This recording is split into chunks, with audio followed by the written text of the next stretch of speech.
अस्सलाम वालेकुम। तो इस वीडियो में हम रिपीटर्स के बारे में बात करने जा रहे हैं।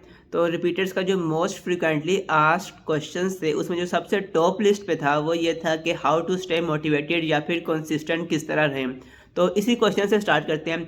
सबसे पहले ये है कि जब आप एक गैप ईयर लेते हो, जब आप रिपीट कर रहे होते हो तो आप बहुत से लोगों की बातें सुनते हो कि यार तुम क्या कर रहे हो, तुम अपना साल ज़ाया कर रहे हो, कहीं पे एडमिशन ले लो, क्या कर रहे हो, फजूल में अपना टाइम वेस्ट कर रहे हो। तो आप में से बहुत से लोग भी इन बातों को शायद सुन रहे हों। तो आपने क्या करना है, इनकी बातों को एक कान से सुनना है और दूसरे कान से निकाल देना है। इसको सर पे बिल्कुल सवार नहीं करना है, क्योंकि ये जो लोग अभी बोल रहे हैं ना, जब आपका 1 साल के बाद एडमिशन होता है ना, तो यही सारे लोग आपको आके मुबारकबाद दे रहे होते हैं। तो इनकी बातों को आपने सर पे सवार नहीं करना, एक कान से सुनना है, दूसरे कान से निकाल देना है। क्योंकि जब सितारे आसमान पे चमक रहे होते हैं ना, तो कोई ये नहीं देखता कि ये सितारा पहले आया था, ये सितारा बाद में आया था। वो सितारे हैं, वो चमक रहे हैं। जब आपका एडमिशन हो जाएगा, आपसे कोई ये नहीं पूछेगा कि आप रिपीटेड थे या आप फ्रेशर थे। आपका एडमिशन हो चुका है, अब आप एक मेडिकल के स्टूडेंट बन जाते हो। तो इनकी बातों को पे आपने कोई अपना ध्यान नहीं देना, आपने अपनी स्टडी कंटिन्यू करनी है। अब आते हैं कि मोटिवेटेड किस तरह रहना है, आपने पढ़ना किस तरह है। तो यहाँ पर एक मोटिवेटेड रहने का बहुत ही सिंपल सा तरीका है, वो ये है कि आप अपनी स्टडी को as a source of motivation use करो। अब ये कैसे करना है? ये इस तरह करना है कि आपने अपना एक टाइम टेबल बनाना है। टाइम टेबल आपने मंथली टाइम टेबल, सपोज़ कर लें कि अभी एफएससी के पेपर्स में 2-3 महीने हैं और आप चाह रहे हैं कि अभी इन 2-3 महीनों में मैं अपना एक दफ़ा एमडी कैट का सारा सिलेबस रिवाइज़ कर लूँ अच्छे से। तो आपने क्या करना है, देखना है कितने दिन हैं, मतलब कि सपोज़ करें 3 महीने हैं, तो आप 3 महीने के हिसाब से अपना एमडी कैट का सिलेबस इन 3 महीनों में डिवाइड कर दोगे कि मैंने इस महीने में ये करूँगा और फिर अगले महीने में ये करूँगा, फिर अगले महीने में ये करूँगा। ये करने के बाद आपने उसको वीकली डिवाइड कर देना है कि मैंने इस वीक में इतना सिलेबस कवर करना है। उसके बाद आपने उसको मंथली, वीकली के बाद आपने उसको डेली ब्रेकडाउन पे ले आना है कि मैंने इस दिन में इतना सिलेबस कवर करना है। सपोज़ मैंने इस दिन में बायो का ये वाला चैप्टर कवर करना है। फिर उस दिन जब आप रात को 9 बजे वो चैप्टर आपने जब कवर कर लिया होगा ना, तो आपको एक sense of accomplishment, sense of satisfaction मिलती है कि यार मैंने कुछ आज काम किया है। और यही सेंस ऑफ सैटिस्फैक्शन फिर आपको नेक्स्ट डे के लिए मोटिवेट करती है और इस तरह फिर आप कंसिस्टेंट भी रहते हो, मोटिवेटेड भी रहते हो और आपका साथ-साथ काम भी हो रहा होता है। तो यही सबसे बेस्ट तरीका है मोटिवेशन का भी और कंसिस्टेंट रहने का भी, कि अपना एक टाइम टेबल बनाओ और उसको छोटे-छोटे पार्ट्स में डिवाइड कर लो।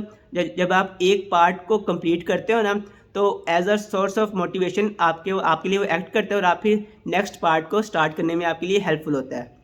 ठीक है, एक बात ये होगी। अब दूसरा क्वेश्चन जो पूछा जा रहा था कि रिपीटर्स जो हैं वो कौन-सा सेशन जॉइन करें अकेडमी का, क्या वो रिपीटर सेशन जॉइन करें या क्या वो रेगुलर सेशन जॉइन करें? तो यहाँ पे रिपीटर्स की 2 कैटेगरीज़ होंगी।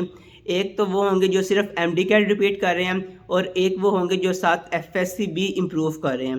तो पहले एफएससी वालों की बात करते हैं कि जो साथ एफएससी भी इम्प्रूव कर रहे हैं, उनके लिए ये है कि अभी वो एमडी कैट का सेशन ज्वाइन मत करें। अभी वो साथ-साथ एफएससी भी घर में बैठ कर पढ़ें और साथ-साथ एमडी कैट में भी घर में बैठकर ही तैयार करें, ठीक है? यही उनके लिए बेहतर रहेगा। और फिर क्या करना है, जब उनके एफएससी के एग्ज़ाम हो जाएँगे, फिर उसके बाद जो रेगुलर सेशन होगा ना, फिर आप लोग वो जॉइन कर लें, उसमें आप लोगों की अच्छे से तैयारी हो जाएगी। ठीक है? अब बात करते हैं वो जो सिर्फ़ एमडी कैट को रिपीट कर रहे हैं। उनके लिए ये है कि वो रिपीटर सेशन भी जॉइन कर सकते हैं और रेगुलर सेशन भी जॉइन कर सकते हैं।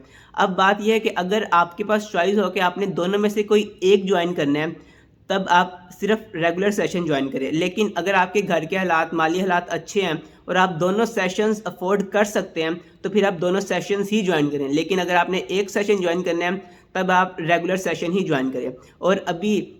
और नेक्स्ट बात ये थी कि सिलेबस कौन-सा फ़ॉलो करना है, पीएमसी का सिलेबस कब आएगा? तो एग्ज़ैक्ट तो नहीं मैं बता सकता, लेकिन उम्मीद यही है कि 1-2 हफ़्तों तक वो सिलेबस आ जाएगा। लेकिन जब तक सिलेबस नहीं आता तब तक क्या करें? तब तक आप ये कर सकते हो कि पीएमसी का जो 2021 का सिलेबस था ना, उसमें से आपके जो वीक पॉइंट्स थे, जो चैप्टर्स, जो टॉपिक्स आपके वीक थे ना, आप उनका भी स्केड्यूल बना के जब तक न्यू सिलेबस नहीं आता ना, वो आप एक दफ़ा अच्छे से गो थ्रू कर सकते हो। उनको एक दफ़ा आप एक्सपर्ट उनके बन सकते हो। तो अभी आप जब तक सिलेबस नहीं आता, आप अपने वो वीक टॉपिक्स भी कवर कर सकते हो। ठीक है?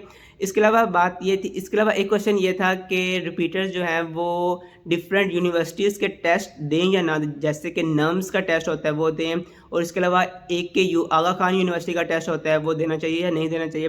इसके अलावा यूईटी का भी एक टेस्ट होता है बायोमेडिकल इंजीनियरिंग के लिए। तो मेरा यहाँ पे सजेशन मेरी यही है कि आप जो भी टेस्ट हो ना, किसी भी यूनिवर्सिटी का हो, आप वो टेस्ट लाजमी दें। इसका फ़ायदा क्या होता है? इसका फ़ायदा ये होता है कि एक तो आप उस टेस्ट के लिए कुछ पढ़ते हो और आपकी प्रिपरेशन अच्छी हो जाती है, और सेकंड ये होता है कि आपको टेस्ट में बैठने का एक्सपीरियंस आ जाता है, और एट द एंड फिर जब एमडीकैट दे रहे होते हो तो आपको एक अच्छा खासा एक्सपीरियंस होता है कि आपने टेस्ट को किस तरह अटैम्प्ट करना है, फिर आप उसको ईजिली अटैम्प्ट भी कर सकते हो। ठीक है, तो यहाँ पे मेरी सजेशन यही है कि आप जिस भी यूनिवर्सिटी का कोई भी टेस्ट है ना, आप वो टेस्ट लाजमी दें। अब आगा खान के बात यह है कि वो टेस्ट थोड़ा सा कॉस्टली, उसकी रजिस्ट्रेशन फ़ीस ना आई थिंक सो 6 या 7 हज़ार होती है।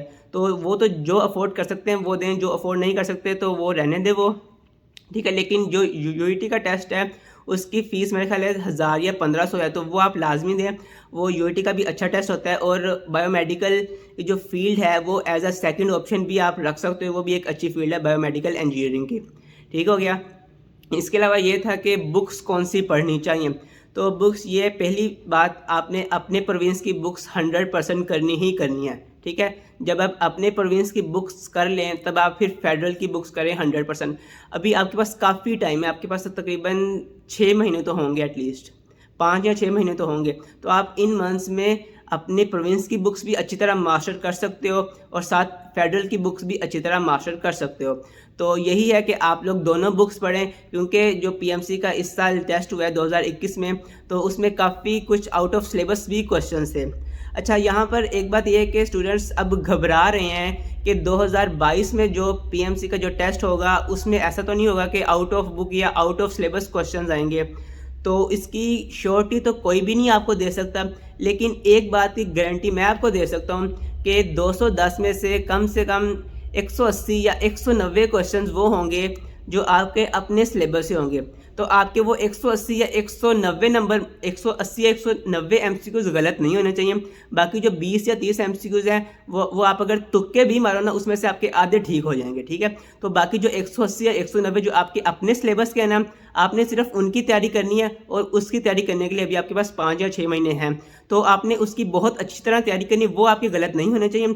बाकी जो आउट ऑफ सिलेबस है वो ना सिर्फ आपके लिए आउट ऑफ सिलेबस होंगे, वो सबके लिए आउट ऑफ सिलेबस होंगे। इसलिए उसके बारे में टेंशन लेने और उसके बारे में सोचने की बिल्कुल भी ज़रूरत नहीं है। आपका टारगेट सिर्फ ये है कि जो आपके सिलेबस से क्वेश्चंस आ रहे हैं ना, आपने उनको अच्छे से अटैम्प्ट करना है, और आपने उसके लिए तैयारी करनी है। ठीक है, यही थी वीडियो। इसके अलावा अगर आपका कोई और क्वेश्चन है, कुछ और क्यूरीज है, तो आप कमेंट्स में पूछ सकते हैं। Wish you best of luck. और हाँ, जिसने अभी तक पढ़ना शुरू नहीं किया तो आप अपने गोल्डन डेज वेस्ट कर रहे हो। अगर अभी भी पढ़ना शुरू नहीं किया तो प्लीज़ आप पढ़ना शुरू कर दें। Wish you best of luck. अल्लाह हाफिज़।